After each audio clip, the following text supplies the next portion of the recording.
Ganyan na po na nakita. Ewan ko dyan. Magtanay ko bukas.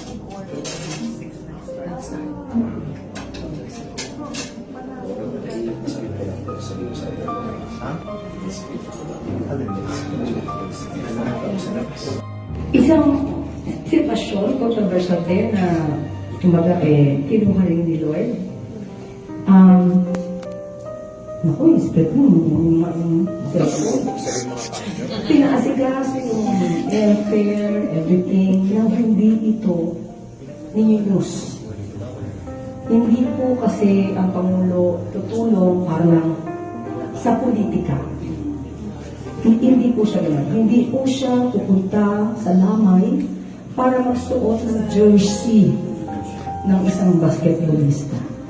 Pagtulong po talaga, tulong. So, di ko na sasabihin ko sino pa yung mga tinulungan niya. Kasi baka pag nakita po yun sa na-broadcast siya, baka napagalitan tayo. Pero yun po, si Pangulo, so, kaya nga po nung nakita ko na na-broadcast nila,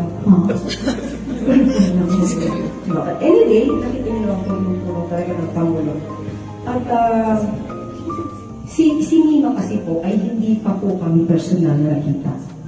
Pero tumatawag siya sa akin. Matawag siya sa akin, nangangamusta. At hindi ko siya pa personal na nakita sa briefing. So, kasi pagka pumunta sa akin, like DJ Byron, nandiyan, pinapa-experience ko lang, personally, yung briefing. So, hindi ko siya masyado siya kasyang busy But anyway, syempre po, nakakalungkot po ang nangyari kay Mima. At alam niyo po kasi pagka-vlogger, kahit hindi pa kami nagkikita, alam niyo po yung feeling na, di ba, no, Miss Lovely? Parang ang tagal na nag-open-tuhan, pero hindi pa nakikita ng personal. So, yun po yung ramdam ko, hindi lang po kay Mima, kundi sa lahat ng vloggers na madalas ako i-content. Okay naman yung pino-content, di ba? Parang at least, walang problema doon kasi mas na, yung news, mas lalong kumakalat. But anyway, sa pamilya ko, nakikiramay po ako. Taos-puso po yung nakikiramay namin. Unahin po sa Pangulo. At nung nalaman po ito, ni First Lady, sabi niya po, ako na pwede natin itulong. Sabi ko, ma'am, naayos na po. Sabi niya, good. Ito po, totoo po, nasa message ko po ito. Isasama niya po si Mima sa kanyang mga kasal. Sabi po ni First Lady. Yan po. So, yun po, ibigay ko lang po yung mensahe mula sa kanila para sa pamilya po, para po inyo. Yun po, maraming salamat po sa pagkakataon. Hindi talaga siya nag-sink in sa akin po, tumawag ako kayo sa inyo ito. Tapos naman, sinabi nila sa akin na hindi nangyari. Hindi ako makapagsalita sa iba. Nag-loading ako. Nag-hang ako. Parang si Lucy. So, pinanood ko yung video ni Sir Alfred. Sabi ko, alam mo, wala ka talaga si Mima.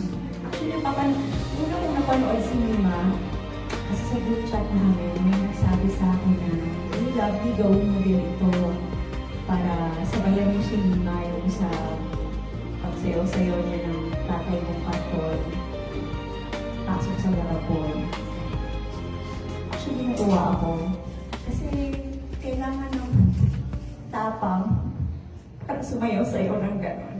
Pero sabi ko, ayoko, parang I don't want to subscribe to that kind of, pagpresenta ng, parang I don't want to cross that line. Pero I don't subscribe to her way of presenting her politics. Mahal na mahal ko yung batang yun. Kasi when I met her sa Senate rally, sobrang bubbly, all smile. Tapos alam mo talaga na may liwanag pag nakita mo siya. Hindi siya yung gaya na dinidescribe ng mga BDS na ayaw sa kanya. So, instantly, I fell in love with her. So yun na, pinapanood ko na siya. And even then, kasi grabe yung mga komentaryo niya, sobrang tapang. So minsan nag-aalala na rin ako, hinay-hinay ka, yung mga, alam mo yun, you have that feeling. And actually, alam ko naman, ever since I started vlogging as well, alam ko kung gaano kademonyo ang mga tao na kinakalaban natin. Pero even then, sabi ko, Lord, ikaw na bahala. You know, life is too short. Kung hindi natin gagawin yung mga dapat natin gawin, we will just go by na walang na-accomplish na purpose sa buhay. So, yung mga ayaw kay Mima, I saw, ano yung nagdadalang hati ka na durog na yung puso mo, pero dudurugin pa ulit dahil sa mga napakademonyang comments nila.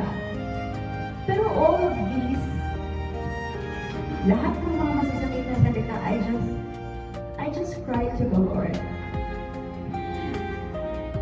Lord, ikaw na bahala sa mga taong to. Sometimes it really, minsan natitem talaga ako na, sana mangyari din sa kanya. Pero no, the Lord would tell me, I am watching. So I keep that faith. God is watching. Sa mga taong nagmamak sa ginanas ni Mima, God is watching. And hindi tayo titigil dahil lang sa nangyari sa kanya. Actually, mas lalo kaming magiging burning sa aming pakikipaglaban. We will continue the fight. Because kahit iba-iba man ang kulay, ang style namin, we know that we stand for one thing. We stand for the Filipinos and we stand for the truth. Yun ang hindi nila matatanggal kay Mima. So sa mga haters dyan, God is watching you. And sa mga nagluluksa, God is our comfort. Maraming salamat po.